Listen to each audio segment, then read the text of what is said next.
ಇಂಧನ ಸಚಿವ ಡಿ.ಕೆ. ಶಿವಕುಮಾರ್ ಮನೆ ಮೇಲೆ ಹಾಗೂ ಕಚೇರಿ ಮೇಲೆ ಅಲ್ಲದೆ ಅವರಿಗೆ ಸಂಬಂಧಪಟ್ಟಂತಹ ಕಚೇರಿ ಹಾಗೂ ಸಂಬಂಧಿಕರ ಮನೆಯ ಮೇಲೆ ಕೂಡ ಐಟಿ ಅಧಿಕಾರಿಗಳು ದಾಳಿಯನ್ನ ನಡೆಸಿದ್ರು.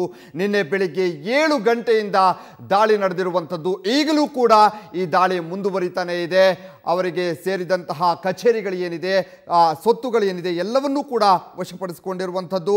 ಇಲ್ಲಿ ಇನ್ನೂ ಕೂಡ ದಾಖಲೆಗಳಿಗಾಗಿ ಐಟಿ ಅಧಿಕಾರಿಗಳು ತಡಕಾಡ್ತಾ ಇರುವಂಥದ್ದು. ಈ ಮಧ್ಯದಲ್ಲಿ ಡಿ.ಕೆ. ಸುರೇಶ್ ಅವರ ನಿವಾಸದ ಮೇಲೂ ಕೂಡ ದಾಳಿ ನಡೆದಿರುವಂಥದ್ದು. ಇಂಧನ ಸಚಿವ ಡಿ.ಕೆ. ಶಿವಕುಮಾರ್ ಅವರ ವಿವಿಧ ಕಡೆ ಇರುವಂತಹ ಸೊತ್ತುಗಳ ಮೇಲೆ ಏನು ಐಟಿ ಅಧಿಕಾರಿಗಳು ದಾಳಿಯನ್ನು ನಡೆಸಿದ್ದಾರೆ. ಅಧಿಕಾರಿಗಳು ನಗದು ಸೇರಿದಂತೆ ಹಲವು ಮಹತ್ವದ ದಾಖಲೆಗಳನ್ನು ಕೂಡ ವಶಪಡಿಸಿಕೊಂಡಿರುವಂಥದ್ದು. ಈ ನಡುವೆ ಬೆಂಗಳೂರು ಗ್ರಾಮಾಂತರ ಕ್ಷೇತ್ರದ ಸಂಸದರು ಆಗಿರುವಂತಹ ಸೋದರ ಡಿ.ಕೆ. ಸುರೇಶ್ ಕೂಡ ಪ್ರತಿಕ್ರಿಯೆ ನೀಡುವಾಗ ಒಂದು ಮಾತನ್ನ ಹೇಳ್ತಾರೆ. ಬೆಳಿಗ್ಗೆಯಿಂದ ಐಟಿ ದಾಳಿ ನಡೆದಿದೆ, ನಮ್ಮ ಸಹೋದರ ಸಂಬಂಧಿಗಳ ಮನೆ ಮೇಲೆ ಕೂಡ ಒಂದು ದಾಳಿ ನಡೆದಿದೆ, ನಮ್ಮ ಆಸ್ತಿ ವ್ಯವಹಾರಗಳ ಎಲ್ಲ ದಾಖಲೆಗಳನ್ನು ಕೂಡ ನಾವು ಚುನಾವಣಾ ಆಯೋಗಕ್ಕೆ ಮತ್ತು ಲೋಕಾಯುಕ್ತಕ್ಕೆ ನೀಡ್ತಾ ಇದ್ದೀವಿ, ಇನ್ನು ಮುಂದೆನೂ ಕೂಡ ನೀಡ್ತೀವಿ. ಅಲ್ಲದೆ ಈ ಒಂದು ದಾಳಿ ಏನಿದೆ ಇದು ರಾಜಕೀಯ ಪ್ರೇರಿತ ಅನ್ನೋ ಒಂದು ಮಾತನ್ನ ಕೂಡ ಹೇಳಿದ್ದಾರೆ. ಈ ಬಗ್ಗೆ ನೀವು ಕೂಡ ಮಾತನಾಡಬಹುದು ವೀಕ್ಷಕರೇ, ನೀವು ಕೂಡ ಕರೆ ಮಾಡಬಹುದು. ಈಗ ಇಂಧನ ಸಚಿವ ಡಿ.ಕೆ. ಶಿವಕುಮಾರ್ ಅವರ ಮನೆ ಹಾಗೂ ಕಚೇರಿಗಳ ಮೇಲೆ ಮತ್ತು ಸಂಬಂಧಿಸಿದ ಆಸ್ತಿಪಾಸ್ತಿಗಳ ಮೇಲೆ ಐಟಿ ಅಧಿಕಾರಿಗಳು ದಾಳಿ ನಡೆಸಿದ್ದಾರೆ. ಇದು ರಾಜಕೀಯ ಪ್ರೇರಿತನ, ಹೌದಾ ಅಲ್ವಾ ಅನ್ನೋದ್ರ ಬಗ್ಗೆ ನಿಮ್ಮ ಅಭಿಪ್ರಾಯವನ್ನು ಕೂಡ ನೀವು ತಿಳಿಸಬಹುದು. ಎಸ್, ನಮ್ಮ ಜೊತೆಗೆ ಬೆಂಗಳೂರಿಂದ ಮುನಿಯಪ್ಪ ಅವರು ಕರೆ ಮಾಡಿದ್ದಾರೆ ಮಾತನಾಡೋದಕ್ಕೆ. ನಮಸ್ಕಾರ ಮುನಿಯಪ್ಪ ಅವರೇ. ನಮಸ್ಕಾರ ಸರ್, ನಾನು ಕನಕನಪಳ್ಳಿದ ಮುನಿಯಪ್ಪ ಅಂತ. ಮುನಿಯಪ್ಪ ಅವರು ಏನು ಹೇಳ್ತೀರಿ ಈ ದಾಳಿ ಬಗ್ಗೆ? ಸರ್, ಈ ದಾಳಿ ಬಗ್ಗೆ ನೋಡಿ, ನಾವು ಪೂರ್ಣ ರಾಜಕಾರಣದಲ್ಲ, ನಾವು ಈ ಸಮಾಜದ ಪ್ರಜೆ. ಸೊ ಇದ್ರ ಬಗ್ಗೆ ನಾವು ಹೇಳಬೇಕು ಅಂದ್ರೆ, ಒಬ್ರು ಸಾಮಾನ್ಯವಾಗಿ ಬಂದಂತ ಡಿ.ಕೆ. ಶಿವಕುಮಾರ್ ಅವರು ಈಗಾಗಲೇ ಐಟಿ ಅವ್ರಿಗೆ ಎಲ್ಲಾ ಮಾಹಿತಿಗಳನ್ನ ಚುನಾವಣೆ ಮುಂಚೆ ಎಲ್ಲ ಒದಗಿಸಿದ್ದಾರೆ. ನನ್ನ ಹತ್ರ ಎಷ್ಟಿತ್ತು, ನನ್ನ ಹತ್ರ ಅಷ್ಟಿತ್ತು ಅಂತ ಹೇಳಿ ಒದಗಿಸಿದ್ದಾರೆ. ಈಗಾಗಲೇ ಐಟಿ ಅವರು 5ನೇ ತಾರೀಕುವರೆಗೂ ಇನ್ನೂ ಕಾಲಾವಕಾಶ ಇದೆ ಐಟಿ ಅವರು ಟ್ಯಾಕ್ಸ್ ಕಟ್ಟೋದಿಕ್ಕೆ. ಬಹುಶಃ ಅವರು ಟ್ಯಾಕ್ಸ್ ಕಟ್ಟೋರ್ಗಾದ್ರೂ ಕಾಲಾವಕಾಶ ಕೊಡ್ಬೇಕಾಗಿತ್ತು. ಡಿ.ಕೆ. ಅವ್ರಿಗೆ ಕಟ್ಟಲಿಲ್ಲ ಅಂದಿದ್ರೆ ಅವರು ಕಪ್ಪು ಹಣದ ವ್ಯಕ್ತಿ ಅಂತ ಘೋಷಣೆ ಮಾಡಬಹುದಾಗಿತ್ತು. ಈಗ 5ನೇ ತಾರೀಕು ಅವ್ರಿಗೆ ಇರೋದ್ರಿಂದ ಅವರು ಕಟ್ಟಬಹುದಾಗಿತ್ತೇನೋ, ಕಟ್ಟಿದ್ರೇನೋ. ಈ ಮಧ್ಯದಲ್ಲಿ ಅವ್ರಿಗೆ ರೇಡ್ ಆಗಿದೆ. ಎರಡನೇದು, ಅವರು ಸಾಕಷ್ಟು ಯಾವ್ಯಾವ ಕಷ್ಟದಲ್ಲಿ ಯಾವ್ಯಾವ ರೂಪದಲ್ಲಿ ಬೆಳೆದು ಬಂದಿದ್ದಾರೆ ಅನ್ನೋದು ಯಾವುದೇ ಮಾಹಿತಿ ಇಲ್ಲ. ಅದು ಸಾಕಷ್ಟು ಪ್ರಮಾಣವಾದ ಹಣ, ಸಾಕಷ್ಟಾದಂತ ಅಧಿಕಾರದ ಹಣ, ಅದು ಇದು ಅಂತ ಹೇಳಿ ಎಲ್ಲ ಈಗ ಕಂಡು ಬರ್ತಾ ಇದೆ. ಆದ್ರೆ ಯಾವ ಹಣ ಅದು? ಅವರು ಯಾವ್ದು ಪಕ್ಷದ ಹಣವೇ ಅಥವಾ ಅವ್ರ ಸ್ವಂತದ ಹಣವೇ ಅಥವಾ ಯಾರಾದ್ರೂ ಡೋನರ್ ಕೊಟ್ಟಿರೋದು? ಯಾಕೆಂದ್ರೆ ಅವರು ಬಿಲ್ಡರ್ಸ್ ಆಗಿದ್ದಾರೆ, ಒಂದ್ ಕಡೆ ಕಾಲೇಜ್ ನಡೆಸ್ತಾರೆ, ಸಾಕಷ್ಟು ಹಣ ಬರೋದ್ರಿಂದ ಅದನ್ನ ಅವರ ಒಂದು ಸುಭದ್ರತೆಯಲ್ಲಿ ಇಟ್ಕೊಂಡಿರ್ಬೋದೋ ಏನೋ. ಇವೆಲ್ಲವೂ ಅವ್ರ ಐಟಿಗೆ ಕೊಡೋದು ಸೂಕ್ತ. ಯಾಕೆಂದ್ರೆ ಇಂದಿನ ರಾಜಕಾರಣಿಗಳು ಬಹಳಷ್ಟು, ರಾಮಕೃಷ್ಣ ಹೆಗಡೆ ಅವರು ಇರ್ಬೋದು, ಮತ್ತೊಬ್ರು ಇರ್ಬೋದು, ಮಗದೊಬ್ರು ಇರ್ಬೋದು, ಒಳ್ಳೊಳ್ಳೆ ಟಿ.ಆರ್. ಶಾಮಣ್ಣವರು, ಇಂಥ ಮಹಾನ್ ಗಣ್ಯ ವ್ಯಕ್ತಿಗಳು ಬಂದಂತ ರಾಜಕಾರಣದ ಹಾದಿ ಇದು. ಕಾಂಗ್ರೆಸ್ನಲ್ಲೂ ಸುಮಾರು ಒಳ್ಳೆ ವ್ಯಕ್ತಿಗಳು ಇದ್ರು. ಇವೆಲ್ಲವೂ ಬರಬೇಕು ಅಂದ್ರೆ ಅವ್ರ ಅಪರಾಧಿನ ನಿರಪರಾಧಿನ ಎಲ್ಲವೂ ಐಟಿ ಅವರು ವ್ಯಕ್ತಪಡಿಸಬೇಕು. ಆದ್ರೆ ಇವರು ಅಪರಾಧಿ, ಇವರು ನಿರಪರಾಧಿ ಅಂತ ಘೋಷಣೆ ಮಾಡಕ್ಕೆ ಯಾವುದೇ ಪ್ರಜಾಪ್ರಭುತ್ವದಲ್ಲಿ ಪ್ರತಿನಿಧಿಗೆ ಹಕ್ಕಿರಲ್ಲ. ಮುನಿಯಪ್ಪರ ಕರೆಕ್ಟ್ ನೀವು ಹೇಳಿದ್ದು. ಯಾಕಂದ್ರೆ ಈಗ ದಾಳಿ ನಡೆದಿದೆ, ಇಷ್ಟೊಂದು ಆಸ್ತಿ ಪಾಸ್ತಿಗಳು ಹೇಗೆ ಬಂತು, ಎಲ್ಲಿಂದ ಬಂತು, ಯಾವ ಮೂಲದ್ದು ಎಲ್ಲವೂ ಕೂಡ ಐಟಿ ಅಧಿಕಾರಿಗಳು ತನಿಖೆನ ನಡೆಸ್ತಾರೆ. ಅದರಿಂದ ಬಹಿರಂಗ ಆಗತ್ತೆ. ಎಸ್, ಆದ್ರೆ ಯಾರು ಪ್ರಜಾಪ್ರಭುತ್ವದಲ್ಲಿ ಯಾರು ಡಿಕ್ಲೇರ್ ಮಾಡಕ್ಕೆ ಇವರು ಅಪರಾಧಿ ಇವರು ಅಂತ ಹೇಳೋದಿಲ್ಲ, ಯಾರು ಹೇಳೋದು ಇಲ್ಲ. ಅದನ್ನ ವಿಚಾರಣೆ ಆದ ನಂತರ ಅಷ್ಟೇ ಗೊತ್ತಾಗೋಕೆ ಸಾಧ್ಯ. ಮುನಿಯಪ್ಪ ಅವರೇ, ಹಾಗೆ ಲೈನಲ್ಲಿರಿ. ನಮ್ಮ ಜೊತೆಗೆ ಭಾಷಾ ಅವರು ಕರೆ ಮಾಡಿದ್ದಾರೆ ಮಾತನಾಡೋದಕ್ಕೆ. ನಮಸ್ಕಾರ ಭಾಷಾ ಅವರೇ. ನಮಸ್ಕಾರ ಸರ್. ಏನ್ ಹೇಳ್ತೀರಿ ಭಾಷಾ? ಸರ್, ಇದು ರಾಜಕೀಯ ಕೈವಾಡ ಅಂತ ಹೆಂಗಂದ್ರೆ ಹೇಳ ಸರ್, ಇದು ರಾಜಕೀಯದ ಕೈವಾಡ. ಅರುಣ್ ಜೇಟ್ಲಿ ಅವರು ಡೆಲ್ಲಿಯಲ್ಲಿ ಇರೋದು ಹೌದಾ ಸರ್? ಗೊತ್ತಾ ನಿಮ್ಗೆ? ಏನ್ ಹೇಳಿ? ಅರುಣ್ ಜೇಟ್ಲಿ ಅವರು ಇದಾರಲ್ಲ ಸರ್, ಅವರು ಡೆಲ್ಲಿಯಲ್ಲಿ ಇರೋದು. ಹೇಗೆ ಹೇಳ್ತೀರಿ ರಾಜಕೀಯ ಕೈವಾಡ ಇದು ಅಂತ? ಅದೇ ಡೆಲ್ಲಿಯಲ್ಲಿ ಕೂತ್ಕೊಂಡು ಅವರು ಡಿ.ಕೆ. ಶಿವಕುಮಾರ್ ಬೆಳಗ್ಗೆ ಪೇಪರ್ ಹರಿದ್ರು, ಡಾಕ್ಯುಮೆಂಟ್ಸ್ ಹರಿದು ಹಾಕಿದ್ರು ಅಂತ ಹೇಳಿದ್ರಲ್ಲ ಸರ್ ಇವರು. ಅವ್ರಿಗೆ ಹೆಂಗ ಗೊತ್ತಾಯ್ತು ಸರ್? ಎಲ್ಲ ಐಟಿ ದಾಳಿ ಮಾಡಕ್ ಬಂದವರೆಲ್ಲ ಅವ್ರ ಕೈಗೊಂಬೆಗಳು ಸರ್ ಇವರೆಲ್ಲ ಅಧಿಕಾರಿಗಳು. ಅವ್ರಿಗೆಲ್ಲ ಇಂಚಿಗೆಲ್ಲ ಹೇಳ್ತಾರೆ, ಈ ತರ ಮಾಡ್ತಾ ಇದೀವಿ, ಈ ತರ ಇಲ್ಲ. ಬೆಳಗ್ಗೆ ಆಳೆ ಹರಿದು ಹಾಕಿದ್ ಕೂಡ ಅವ್ರಿಗೆ ಗೊತ್ತಾಗಿದೆ, ಯಾರಿಗೆ? ಬಿಜೆಪಿ ರಾಜಕೀಯ ಮಾಡ್ತಾ ಇರೋದು ಕೇಂದ್ರ ಸರ್ಕಾರದಲ್ಲಿ ಎಲ್ಲ ಗೊತ್ತಾಯ್ತು ಸರ್. ರಾಜಕೀಯ ಕೈವಾಡ ಅಂತ ಇಲ್ಲೇ ಗೊತ್ತಾಗುತ್ತಲ್ಲ ಸರ್. ಅವ್ರಿಗೆ ಹೆಂಗ್ ಗೊತ್ತಾಯ್ತು ಸರ್ ಆಳೆ ಹರಿದು ಹಾಕಿದ್ದು? ಅವ್ರು ನೋಡಿದ್ರೆ ರಿಸಾಲ್ಟ್ ಅಲ್ಲಿದ್ದಾರೆ, ಮನೆಯಲ್ಲಿ ಇಲ್ಲ, ಕಾಗದ ಪತ್ರ ಹರಿದು ಹಾಕಿವ್ರು ಅಂತ ಹೇಳ್ತಾನೆ ಅರುಣ್ ಜೇಟ್ಲಿ. ಇದೆಯಲ್ಲ ಸರ್ ರಾಜಕೀಯ. ಮತ್ತೆ ಅವ್ರಿಗೆ ಗೊತ್ತಾಯ್ತಂದ್ರೆ ಎಲ್ಲ ಗೊತ್ತಾಗುತ್ತೆ ಸರ್. ಅವ್ರು ಐಟಿ ದಾಳಿ ಮಾಡಕ್ ಬಂದ್ರು ಅವರೆಲ್ಲ ಕೈಗೊಂಬೆಗಳು. ಇದೆಯಲ್ಲ ಸರ್ ಪ್ರೂಫ್ ರಾಜಕೀಯದ್ದು. ಇಲ್ಲಿ ರಾಜಕೀಯಕ್ಕೆ ಸಂಬಂಧ ಪಡೋದಿಲ್ಲ ಐಟಿ ಇಲಾಖೆಗೂ. ಯಾಕಂದ್ರೆ ಐಟಿ ಇಲಾಖೆಯವರು ಯಾವಾಗ ಬೇಕಾದರೂ ಕೂಡ ದಾಳಿಯನ್ನ ಮಾಡಬಹುದು, ಎಲ್ಲಿ ಬೇಕಾದ್ರೂ ಪರಿಶೀಲನೆಯನ್ನ ಮಾಡಬಹುದು. ಅಲ್ಲ ಸರ್ ಮಾಡ್ಬೋದು. ಇವ್ರಿಗೆ ಹೇಳೋಂಥದ್ದು ಏನಿದೆ ಸರ್ ಇವ್ರಿಗೆ ಯಾರಿಗಂದ್ರೆ ಅರುಣ್ ಜೇಟ್ಲಿ ಅವರಿಗೆ ಕಾಗದ ಪತ್ರ ಅರ್ಧಕ್ಕಿದ್ದ ಹೆಂಗ್ ಗೊತ್ತಾಯ್ತು ಸರ್ ಅದು. ಮಾಡ್ಲಿ ಇವ್ರು ದಾಳಿ ಮಾಡ್ಲಿ, ಇಲ್ಲ ಬ್ಯಾಡ ಅಂತ ಸರ್. ಭ್ರಷ್ಟಾಚಾರ ಇದ್ದಪ್ಪ ಅಂದ್ರೆ ಇನ್ನ ತನಿಖೆ ಆಗ್ಬೇಕು ಸರ್. ಅದು ಹೌದು ಅಲ್ಲ ಹಗರಣದ ಆಸ್ತಿಯೋ ಯಾವುದೋ ಅದು ತನಿಖೆ ಆಗ್ಬೇಕು ಸರ್. ಈಗ ಅಪರಾಧಿ ಅಂತ ಹೆಂಗ್ ಹೇಳ್ತಾರೆ ಸರ್ ತನಿಖೆ ಆಗ್ಲಾರ್ದದ್ನ? ಅಪರಾಧಿ ಅಂತ ಎಲ್ಲೂ ಹೇಳಲಿಲ್ಲ ಭಾಷೆ ಅವರೇ. ಏನಂದ್ರೆ ಈಗ ವಿಚಾರಣೆ ನಡೆದ ನಂತರನೇ ಗೊತ್ತಾಗೋದು. ಅಲ್ಲ ಸರ್, ಈಗ ಏನು ದಾಖಲೆಗಳಿದೆ ಅದನ್ನ ಪರಿಶೀಲನೆ ನಡೆಸ್ತಾರೆ ಭಾಷೆ ಅವರೇ. ಅದೇ ಗೊತ್ತಾಯ್ತು ಸರ್. ಜನಗಳು ಮಾತಾಡ್ತಾರಲ್ಲ ಸರ್ ನಿಮ್ಮ ಹತ್ರ ಫೋನ್ ಅಲ್ಲಿ ನೋಡ್ತಾ ಇದ್ದೆ ಸರ್ ನಾನು ಎಲ್ಲಾ ಕಾಂಟ್ಯಾಕ್ಟ್ ಗಳನ್ನ. ಅವ್ರದಿನ್ನ ಹೌದು ಗೊತ್ತಿಲ್ಲ ಅಲ್ಲ ಗೊತ್ತಿಲ್ಲ, ಅವ್ರು ಹಂಗ್ ಮಾಡಿದ್ರು ಹಿಂಗ್ ಮಾಡಿದ್ರು ಅಂತ ಹೇಳ್ತಾರೆ ಸರ್. ಅದೇ ಜನಕ್ಕೆ ಗೊತ್ತಾಗ್ಲಿ ಅಂತಂದ್ರೆ ನಾನ್ ನಿಮ್ಗೆ ಹೇಳ್ತಾ ಇದೀನಿ ಸರ್.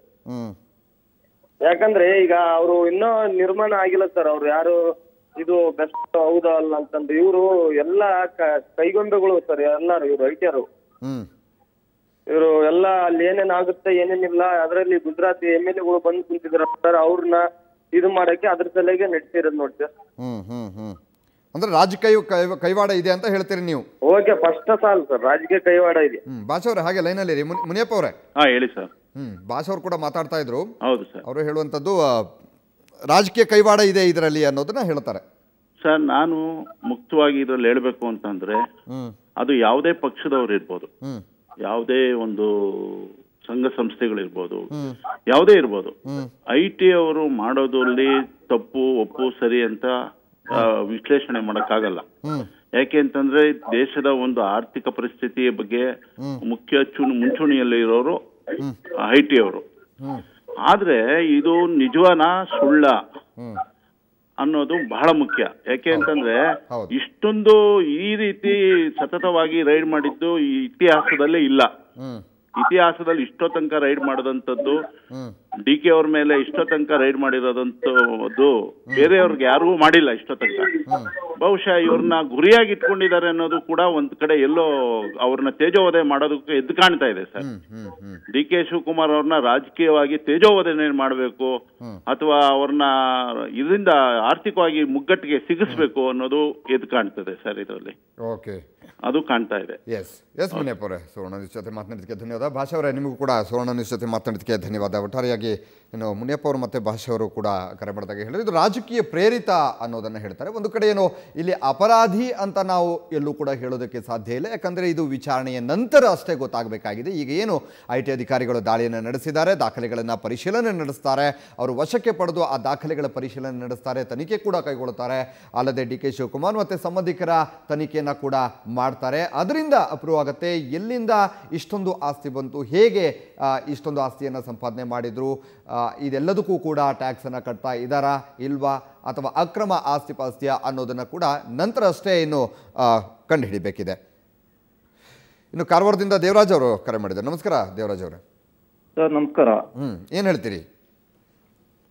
ನಾನು ತುಂಬಾ ಹೊತ್ತಿಂದ ಟ್ರೈ ಮಾಡ್ತಾ ಇದ್ದೆ ನಿಮ್ ನ್ಯೂಸ್ ಅಲ್ಲಿ ಟ್ರೈ ಇದು ಮಾಡೋಣ ಅಂತ, ಲೈನ್ ಸಿಗ್ತಾ ಇರ್ಲಿಲ್ಲ. ಓಕೆ, ಅದೇ ನಿಮ್ ಚರ್ಚೆ ಬಂದು ಇದು ರಾಜಕೀಯ ಪ್ರೇರಿತನ ಅಥವಾ ರಾಜಕೀಯ ಪ್ರೇರಿತ ಇಲ್ಲ ಅಂತ. ಹೌದು ಸರ್, ಇದು ರಾಜಕೀಯ ಪ್ರೇರಿತ ಅಲ್ಲ ಅಂತ ನನ್ನ ಪ್ರಕಾರ ಒಂದು. ಎರಡನೇದಾಗಿ ರಾಜಕೀಯ ಪ್ರೇರಿತ ಆಗಿದ್ರು ಇದು ತಪ್ಪಲ್ಲ. ಮೂರನೇದಾಗಿ ಏನಂದ್ರೆ ರಾಜಕೀಯ ಪ್ರೇರಿತವಾಗಿ ಆಗಿದ್ರು ಇವರು ಏನೋ ಗಳಿಸ್ಲಿಲ್ಲ ಅಂತ ಆದ್ರೆ ಯಾಕೆ ಹೆದರ್ಕೋಬೇಕು? ಇವಾಗ ಯಾರೋ ಗಂಗಣ್ಣ ಅಂತೇಳಿ ಏನೋ ಇದರಿಂದ ಮಾತಾಡ್ತಾ ಇದ್ರು, ರಂಗಣ್ಣ ಅಂತ. ಅವ್ರು ಹೇಳೋ ರೀತಿಯಲ್ಲಿ ಇವಾಗ ಯಾವುದೇ ವ್ಯಕ್ತಿ ದುಡ್ಡು ಮಾಡಿದಾನೆ, ಕಳ್ಳತನದಿಂದ ಮಾಡಿದಾನೆ ಅನ್ನೋದು ಗೊತ್ತಾಗೋದು ಅವ್ರು ಗಳಿಸೋ ಆಸ್ತಿ ಮೇಲೆ. ಹೌದು. ಓಕೆ, ಅವ್ರು ಇನ್ನೊಂದು ಇವರು IT ಅವ್ರು ರೇಡ್ ಮಾಡಿದಾರೆ ಅಂದ್ರೆ ಅವರು ಸುಮ್ನೆ 2 ದಿನದಲ್ಲಿ 3 ದಿನದಲ್ಲಿ ಬಂದು ಇಷ್ಟೆಲ್ಲ ಇದನ್ನ ಎನ್ಕ್ವೈರಿ ಮಾಡಕ್ ಚಾನ್ಸಸ್ ಇರಲ್ಲ. ಅವ್ರಿಗೆ ಮಿನಿಮಮ್ ಒಂದು 2-3 ಮಂತ್ಸ್ ಮೇಲಂತ ಬೇಕಾಗುತ್ತೆ ಇಷ್ಟು ಸ್ಟಡಿ ಮಾಡ್ಬೇಕು ಅಂದ್ರೆ. ಇಷ್ಟು ಸ್ಟಡಿ ಮಾಡಕ್ಕೆ 2 ದಿನದಲ್ಲಿ ಬಂದು ಇವ್ರ ಎಷ್ಟು ಅರೌಂಡ್ 64-65 ಪ್ಲೇಸ್ ತೋರಿಸ್ತಾ ಇದೀರಲ್ಲ, ಇಷ್ಟು ಕಡೆ ಒಂದೇ ದಿನದಲ್ಲಿ ರೈಡ್ ಮಾಡಕ್ ಚಾನ್ಸಸ್ ಇರಲ್ಲ. 39 ಕಡೆ ದಾಳಿ ಮಾಡಿರುವಂತದ್ದು. ಹೌದು. ಇವಾಗ ಅವರೆಲ್ಲ ಹೇಳ್ತಿದ್ದಾರೆ, ಎಷ್ಟೋ ಜನ ಅಲ್ಲಿ ಆನ್ಸರ್ ಮಾಡ್ತಾ ಇದ್ರು ಏನಂದ್ರೆ ಇವರು ರಾಜಕೀಯ ಪ್ರೇರಿತವಾಗಿ ಮಾಡಿದ್ದಾರೆ, ಈ ಟೈಮಲ್ಲೇ ಮಾಡಬಾರ್ದಾಗಿತ್ತು, ಬೇರೆ ಟೈಮಲ್ಲಿ ಮಾಡ್ಬೋದಿತ್ತು ಅಂತ. ಅದೇನ್ ಮದ್ವೆ ಮನೆ ಇದಿರುತ್ತಾ ಡೇಟ್, ಇಂಥ ದಿವಸ ಬನ್ನಿ ಊಟ ಹಾಕ್ತಿವಿ ಅಂತ ಕರೆದ್ಬಿಟ್ಟು ಹೇಳೋದಕ್ಕೆ. ಅವ್ರು ಮಾಡ್ಬೇಕಾಗಿರೋ ರೈಡ್ ಮಾಡೋದನ್ನ ಇಂಥ ಟೈಮಲ್ಲೇ ಮಾಡ್ಬೇಕನ್ನೋದೇನು ಎಲ್ಲೂ ಇರಲ್ಲ. ಏನಿರಲ್ಲ. ಹೌದು, ಐಟಿ ಅಧಿಕಾರಿಗಳು ಯಾವಾಗ ಬೇಕಾದ್ರೂ ಬಂದು ದಾಳಿ ಯಾವಾಗ ಬೇಕಾದ್ರೂ ಮಾಡ್ಬೋದು. ಐಟಿ ಸಂಸ್ಥೆ ಅದು ಪ್ರೈವೇಟ್ ಹೊಂದಿರ್ಬೋದು. ಬಟ್ ಇಂಡಿಯಾದಲ್ಲಿ ಏನಿದೆ, ನಮ್ ದೇಶದಲ್ಲಿ ಏನಿದೆ ಅಂದ್ರೆ ಸೆಂಟ್ರಲ್ ಯಾವ ಗೌರ್ಮೆಂಟ್ ಇದ್ರು ಸ್ವಲ್ಪ ಯೂಸ್ ಮಾಡೇ ಮಾಡ್ಕೊಳ್ತಾವ. ನಾವು ಇಲ್ಲ ಮಾಡ್ಕೊಳಲ್ಲ ಅಂದ್ರೆ ಅವ್ರು 100% ಮಾಡ್ಕೊಂತಾರೆ. ಓಕೆ, ಅದು ಒಂದ್ ಇದ್ದೇ ಇರುತ್ತೆ. ಬಟ್ ಇದ್ರ ತಪ್ಪು ಅಂತ ಆಗಲ್ಲ ಅದು. ಯಾಕಂದ್ರೆ ಯಾರು ಒಬ್ಬ ನಿರಪರಾಧಿ ಮನೆ ಮೇಲೆ ಯಾರು ರೈಡ್ ಮಾಡಲ್ವಲ್ಲ. ಹೌದು, ರೈಡ್ ಮಾಡೋದು ಅಕ್ರಮ ಇಲ್ಲ ಅಂದ್ರೆ ಹೆದರ್ಕೊಳ್ಳುವಂತ ಅವಶ್ಯಕತೆ ಇರುವುದಿಲ್ಲ. ಏನೇ ಆಗಿರ್ಲಿ, ಅಕ್ರಮ ಇಲ್ಲ ಅಂದ್ರೆ ಹೆದರ್ಕೊಳ್ಳೋದೇನಕ್ಕೆ? ಖಂಡಿತ. ನಾನೇನು ಮಾಡ್ಲಿಲ್ಲ ಅಂದ್ರೆ ನನ್ನ 39 ಅಲ್ಲ, ನಾನು ಇಲ್ಲೇ 4 ಜನ ಮನೆ ತೋರಿಸಿ, ಲಿಂಕ್ ಇರೋರ್ ಮನೆ ತೋರಿಸಿ ರೈಡ್ ಮಾಡಿ ಅಂತ ಹೇಳ್ಬೋದಲ್ವಾ? ಹೌದು, ಮಾಡ್ಬಿಟ್ಟು ಅವಾಗ ಏನಾಗುತ್ತೆ, ಜನಕ್ಕೆ ನಾನು ಒಳ್ಳೆಯವನಂತ ಅನ್ಸ್ಕೊಂಡ್ರೆ ಇನ್ನೂ 4 ಜನ ಅವ್ರ ಹಿಂದೆ ಬರ್ತಾರೆ. ಖಂಡಿತ. ಹೌದು, ಈಗ ನಮ್ಮಂತವ್ರು ಈಗ ರಾಜಕೀಯ ಅಪೋಸಿಟ್ ಇದ್ರು ನಾಳೆ ಇವ್ರು ಒಳ್ಳೆಯವ್ರು ಅಂದ್ಬಿಟ್ಟು ನಾವು ಅವ್ರಿಗೆ ಓಟ್ ಹಾಕೋದಕ್ಕೂ ರೆಡಿ ಇರ್ತೀವಿ. ಹೌದು. ಅದಕ್ಕೆ ಧೈರ್ಯದಿಂದ ಇರ್ಬೇಕು. ಬಿಟ್ರೆ ಈ ಜನಗಳು ಅವರಿಂದ ಹೋಗಿ ಇದು ರಾಜಕೀಯ ಪ್ರೇರಿತ, ಇದು ಯಾಕೆ ಮಾಡ್ಬೇಕಾಗಿತ್ತು, ಈಗ ಮಾಡ್ಬಾರ್ದಾಗಿತ್ತು, ಆಗ ಮಾಡ್ಬಾರ್ದಿತ್ತು ಅಂದ್ರೆ ದೇಶ ಉದ್ಧಾರ ಆಗದ್ ಯಾವಾಗ? ಹೌದು ಅಲ್ಲ, ಇವಾಗ ಅದೇ ಹೇಳಿದ್ರಲ್ಲ, ಕಾಗೆ ಕೂರೋದಿಕ್ಕೂ ಟಂಗೆ ಬೀಳೋದಕ್ಕೂ ಸರಿ ಆಯ್ತು. ಪಾರದರ್ಶಕವಾಗಿರ್ಬೇಕು ಎಲ್ಲವೂ ಕೂಡ. ಇವತ್ತು ಪ್ರಜಾಪ್ರಭುತ್ವದಲ್ಲಿ ಪಾರದರ್ಶಕವಾಗಿರ್ಬೇಕು. ಎರಡನೇದು ಮೇ ಬಿ ಇರ್ಬೋದು, ಅವರು ಏನಂದ್ರೆ ಈ ಟೈಮಲ್ಲಿ ಇಟ್ಕೊಂಡಿರೋದು ಏನ್ರಿ, ಇವತ್ತೇ ಮಾಡ್ಬೇಕಂತ ಅವ್ರು 8 ತಿಂಗಳ ಹಿಂದೆ ಡಿಸೈಡ್ ಮಾಡ್ಕೊಂಡಿದ್ರೆ ಆ ಡೇಟು ಈ ಡೇಟು ಸೇಮ್ ಬಂದಾಗ ಜನರ ಥಿಂಕಿಂಗ್ ಅದೇ ತರ ಯಾಕೆ ಥಿಂಕ್ ಮಾಡ್ಬೇಕು? ಹೌದು, ಎಲ್ಲಾ ವಿವರಗಳನ್ನ ಸಮಗ್ರವಾಗಿ ಕಲೆ ಹಾಕಿದ ನಂತರನೇ ಐಟಿ ಅಧಿಕಾರಿಗಳು ದಾಳಿ ಮಾಡುವುದು. ಏನೇ ಆಗಿದ್ರು ನಾಳೆ 4 ದಿವಸ ಬೇಕ್ರಿ ಇವ್ರ ಮನೇಲೆ ಕೂತ್ಕೊಂಡು ಎಲ್ಲ ಸ್ಟಡಿ ಮಾಡ್ಕೊಂಡು ಇದನ್ನ ಮಾಡಿ ರಿಕವರಿ ಮಾಡ್ಕೊಂಡು ಹೋದ್ರು ಅವ್ರು ಒಳ್ಳೆಯವ್ರು. ಯಾಕಂದ್ರೆ ಇವರು ಬಿಸ್ನೆಸ್ ಮ್ಯಾನ್ ಎಲ್ಲಾ ಮಾಡ್ಕೊಂಡಿರ್ತಾರೆ. ಸೊ ಇಷ್ಟೆಲ್ಲ ಮಾಡ್ಕೊಂಡು ಡಾಕ್ಯುಮೆಂಟ್ ಪಕ್ಕ ಇದ್ರೆ ಇವ್ರು ಹೆದರ ಅವಶ್ಯಕತೆ ಇರಲ್ಲ. ಜನಗಳು ಯಾಕೆ ಸುಮ್ನೆ ಅವ್ರ ಹಿಂದೆ ನಮ್ ಬಾಸು ಹಾಗೆ ಹೀಗೆ ಅನ್ಕೊಂಡು ಯಾಕೆ ತಲೆ ಕೆಡಿಸ್ಕೋಬೇಕು ಅನ್ನೋದು. ಯಾಕಂದ್ರೆ ಅರ್ಧ ನಮ್ ಜನಗಳೇ ಹಾಳು ಮಾಡಿ ರಾಜಕೀಯ ಅವ್ರನ್ನ ಏನೋ ಮುಖಂಡ್ರನ್ನ ಒಳ್ಳೆಯವ್ರನ್ನ ಕೆಟ್ಟವ್ರು ಮಾಡೋದು ನಮ್ ಜನಗಳೇ. ಫಸ್ಟ್ ನಮ್ ಜನಗಳು ತಿದ್ಕೋಬೇಕು ಇಂಡಿಯಾದಲ್ಲಿ. ಆವಾಗ್ಲೇನೆ ಈ ಏನಂದ್ರೆ ಈ ತರವರು ಬೆಳೆಯೋದು ಇಲ್ಲ. ಆಮೇಲೆ ಈ ತರ ನ್ಯೂಸ್ಗಳು ನೀವು ಕೂತ್ಕೊಂಡು ಬೆಳಗ್ಗೆಯಿಂದ ಸಾಯಂಕಾಲದೊಳಗೆ ಎಲ್ಲ ಹಾಕೊಂಡು ಕೂತ್ಕೊಳ್ಳೋದು ಇರಲ್ಲ. ಎಸ್ ದೇವರಾಜರೇ, ಸುವರ್ಣ ನ್ಯೂಸ್ ಜೊತೆ ಮಾತನಾಡಿದ್ದಕ್ಕೆ ಧನ್ಯವಾದ. ಇನ್ನು ಹಾಸನದಿಂದ ಹರೀಶ್ ಅವರು ಕರೆ ಮಾಡಿದೆ. ನಮಸ್ಕಾರ ಹರೀಶ್ ಅವರು. ಹರೀಶ್ ಅವರು ನಮಸ್ಕಾರ. ಸರ್ ನಮಸ್ತೆ ಸರ್. ಏನು ಹೇಳ್ತೀರಿ, ಈ ಒಂದು ದಾಳಿ ಏನಿದೆ, ಡಿ ಕೆ ಶಿವಕುಮಾರ್ ಅವರ ಮನೆ ಹಾಗೂ ಕಚೇರಿ ಮೇಲೆ ದಾಳಿ ಮಾಡಿದ್ದು ರಾಜಕೀಯ ಪ್ರೇರಿತ ಅಂತ ಒಂದು ಕಡೆ ಕೇಳಿ ಬರ್ತಾ ಇರುವಂತದ್ದು, ಇದು ಸರಿನಾ ತಪ್ಪು ಅಂತ ಹೇಳ್ತೀರಾ, ಹೇಗೆ? ಸರ್ ಇದ್ರ ಬಗ್ಗೆ ನಾನು ಬೆಳಗ್ಗೆಯಿಂದನೂ ನ್ಯೂಸ್ ನೋಡ್ತಾ ಇದ್ದೀನಿ. ಸೊ ಇದು ರಾಜಕೀಯ ಪ್ರೇರಿತ ಅಲ್ಲ. ಸೊ ಇದು ನಮ್ಮ ಜನಗಳ ಕರ್ನಾಟಕ ಜನತೆ ತಿಳ್ಕೋಬೇಕು. ಫಸ್ಟ್ ಆಫ್ ಆಲ್ ಯಾವ ರಾಜಕೀಯ ವ್ಯಕ್ತಿ ಆದ್ರೂ ಯಾವ್ದೇ ವ್ಯಕ್ತಿ ಆದ್ರೂ ಅಕ್ರಮವಾಗಿ ಏನ್ ಆಸ್ತಿ ಸಂಪಾದನೆ ಮಾಡ್ತಾರೆ ಅದು ತಪ್ಪೆ. ಇಷ್ಟು ದಿನ ಇವ್ರೇನು ಅವತ್ ಮಾಡ್ಬೇಕಿತ್ತು ಇವತ್ ಮಾಡ್ಬೇಕಿತ್ತು ಅಂತಾರೆ. ಹಂಗಾರೆ ಇಲ್ಲಿವರೆಗೂ ಮಾಡ್ದಲ್ಲೇ ಇದ್ದಿದ್ದು ತಪ್ಪ, ಇಲ್ಲ ಇವಾಗ ಮಾಡಿರೋದು ತಪ್ಪ? ಈಗ ಬೆಳಗ್ಗೆ ಈಗ ಹಿಂದಿನ ಸರ್ಕಾರದಲ್ಲಿ ಮತ್ತೆ ಸಿದ್ದರಾಮಯ್ಯ ಸರ್ಕಾರದಲ್ಲಿ ಮತ್ತೆ ಈ ಯಡಿಯೂರಪ್ಪ ಅವ್ರ ಸರ್ಕಾರದಲ್ಲಿ ರೈತರ ಮೇಲೆ ಗೋಲಿಬಾರ್ ಮಾಡಿದ್ರು. ಇವತ್ತು ಇವ್ರನ್ನ ಐಟಿ ರೈಡ್ ಮಾಡಿದಾರೆ ಅಂತ ಹೇಳ್ಬಿಟ್ಟು ಅವ್ರ ಬೆಂಬಲಿಗರು ಇನ್ನೊಬ್ರು ಎಲ್ಲ ಹೋಗಿ ಮಂಗಳೂರಲ್ಲಿ ಗಲಾಟೆ ಮಾಡಿದಾರಲ್ಲ, ಪೊಲೀಸ್ ಡಿಪಾರ್ಟ್ಮೆಂಟ್ ಇದ್ರು ಅವ್ರ ಬಗ್ಗೆ ಏನು ಆಕ್ಷನ್ ತಗೊಂಡಿದೆ? ಹೌದು, ಏನ್ ಆಕ್ಷನ್ ತಗೊಂಡಿದೆ? ಈಗ ನಾಳೆ ಇವ್ರ ಪರವಾಗಿ ಇವರು ಎಲ್ಲ ಸ್ಟ್ರೈಕ್ ಮಾಡಕ್ ನಿಂತಿದಾರಲ್ಲ, ಈಗ ನಾಳೆ ಬರೋರ್ದೆಲ್ಲರದು ಕ್ಯಾಪ್ಚರ್ ಮಾಡಿ. ಅಲ್ಲಿ ಇದ್ದಂತವ್ರು ಯಾರ್ಯಾರು ಎಷ್ಟು ಜನ ಐಟಿ ಫೈಲ್ ಮಾಡಿದ್ದಾರೆ, ಎಷ್ಟು ಜನ ತೆರಿಗೆ ಕಟ್ತಾ ಇದಾರೆ, ಯಾರ್ಯಾರು ಅಲ್ಲಿ ಬರ್ತಾರೆ ಗಲಾಟೆ ಮಾಡಂತಾರ ಅವ್ರ ಮೇಲೆ ಕಂಪ್ಲೇಂಟ್ ಮಾಡಿ ಫಸ್ಟ್ ಆಫ್ ಆಲ್ ಅಲ್ವಾ? ಹೌದು. ಇವರು ರೈತನ ಮಗ ಆಗಿ ಎಷ್ಟು ರೈತರಿಗೆ ಇವರು ಹೆಲ್ಪ್ ಮಾಡಿದ್ದಾರೆ? ಸಾಮಾನ್ಯ ರೈತನ ಮಗನಾಗಿ ಎಷ್ಟು ರೈತರ ಫ್ಯಾಮಿಲಿಗಳಿಗೆ ಇವರು ಹೆಲ್ಪ್ ಮಾಡಿದ್ದಾರೆ, ಉದ್ಧಾರ ಮಾಡಿದ್ದಾರೆ. ಫಸ್ಟ್ ಆಫ್ ಆಲ್ ಈಗ ಡಿಮಾನಿಟೈಸೇಷನ್ ಆಯ್ತು ಕರ್ನಾಟಕದಲ್ಲಿ. ಇವ್ರಿಗೆ ಇಷ್ಟು ಮೊತ್ತದ ಹಣ ಹೇಗೆ ಇವರಿಗೆ ರವಾನೆ ಆಯ್ತು? ಇವ್ರಿಗೆ ಒಬ್ಬೊಬ್ರು ಒಂದೊಂದ್ ದಿನ ಬ್ಯಾಂಕ್ ಅಲ್ಲಿ ನಿಂತ್ಕೊಂಡು 1,000 ರೂಪಾಯಿ ತಗೊಳಕ್ಕೂ ಕಷ್ಟ ಪಡ್ತಾ ಇದ್ರು. ಇವ್ರಿಗೆ ಇಷ್ಟು ಮಟ್ಟದ ಇಷ್ಟೊಂದು 2,000 ರೂಪಾಯಿಂದು 500 ರೂಪಾಯಿಂದು ಎಲ್ಲ ಹೇಗ್ ಸಿಕ್ತು, ಹೇಗ್ ಸ್ಟಾಕ್ ಆಯ್ತು? ಇವ್ರಿಗೆ ಮೀಡಿಯೇಟರ್ಗಳಾಗಿ ಕೊಟ್ಟಂತ ಅಧಿಕಾರಿಗಳು ಯಾರು? ಫಸ್ಟ್ ಅವರು ನೀಡಬೇಕು.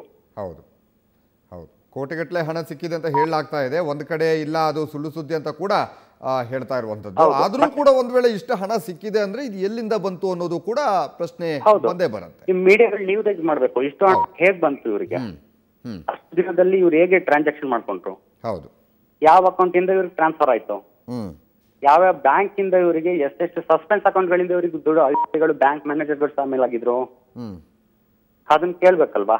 ಹೌದು. ಜನಪ್ರತಿನಿಧಿಗಳು ಮಾದರಿಯಾಗಿರ್ಬೇಕು ಯಾವಾಗಲೂ ಕೂಡ. ಹೌದು ಹೌದು, ಪ್ರಜಾಪ್ರಭುತ್ವದಲ್ಲಿ ಜನರಿಗೆ ಮಾದರಿಯಾಗಿರಬೇಕು ಜನಪ್ರತಿನಿಧಿಗಳಂದ್ರೆ. ಖಂಡಿತ. ಜನಪ್ರತಿನಿಧಿಗಳ ಬಗ್ಗೆನೇ ಜನರಿಗೆ ಅನುಮಾನ ಇತ್ತು ಅಂತ ಹೇಳಿದ್ರೆ ಜನ ಹೇಗಿರ್ತಾರೆ ಹಾಗಾದ್ರೆ ಮುಂದೆ? ಈಗ ಜನಪ್ರತಿನಿಧಿಗಳು, ಈಗ ನಾವೇ ಜನಪ್ರತಿನಿಧಿಗಳನ್ನ ಆಯ್ಕೆ ಮಾಡ್ಕೊಳ್ಸೋದು.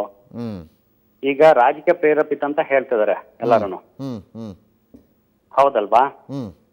ಈಗ ಜನಗಳು, ಈಗ ಸಿದ್ದರಾಮಯ್ಯನವರು ಮಾತಾಡ್ತಿಲ್ಲ, ಇನ್ನ ಬಾಕಿ ಸಚಿವರುಗಳು ಎಲ್ಲ ಹೇಳ್ತಿದಾರಲ್ಲ, ಕಣ್ಣಿಗೆ ಕಾಣಿಸ್ತಾ ಇಲ್ವ ಅವರಿಗೆ ತೋರಿಸ್ತಾ ಇರೋದು? ಎಲ್ಲ ಟಿವಿಲು ಡಿಸ್ಪ್ಲೇ ಆಗ್ತಿದೆಯಲ್ಲ ಅಷ್ಟು ಮೊತ್ತದ ಹಣಗಳು. ಹೌದು ಹೌದು. ಅವ್ರಾದ್ರೂ ಹೇಗೆ ಅವ್ರನ್ನ ನಿಭಾಯಿಸ್ತಾ ಇದಾರೆ? ಇದು ರಾಜಕೀಯ ಪ್ರೇರೇಪಿತ ಅಂತ ಹೇಗೆ ಹೇಳ್ತಾರೆ ಇದನ್ನ? ಹೌದು, ರಾಜಕೀಯ ಪ್ರೇರಿತ ಅಂತ ಹೇಳೋದಕ್ಕೆ ಸಾಧ್ಯನೂ ಇಲ್ಲ ಇಲ್ಲಿ. ಯಾಕಂದ್ರೆ IT ಇಲಾಖೆ ಯಾವುದೇ ರಾಜಕೀಯ ಪ್ರೇರಿತವಾಗಿ ಮಾಡೋದಕ್ಕೆ ಸಾಧ್ಯ ಇರೋದಿಲ್ಲ. ಯಾಕಂದ್ರೆ ಅಲ್ಲಿ ಸತ್ಯಾಂಶಗಳನ್ನ ಹೊರಗಡೆ ಇಡ್ಲೇಬೇಕಾಗತ್ತೆ.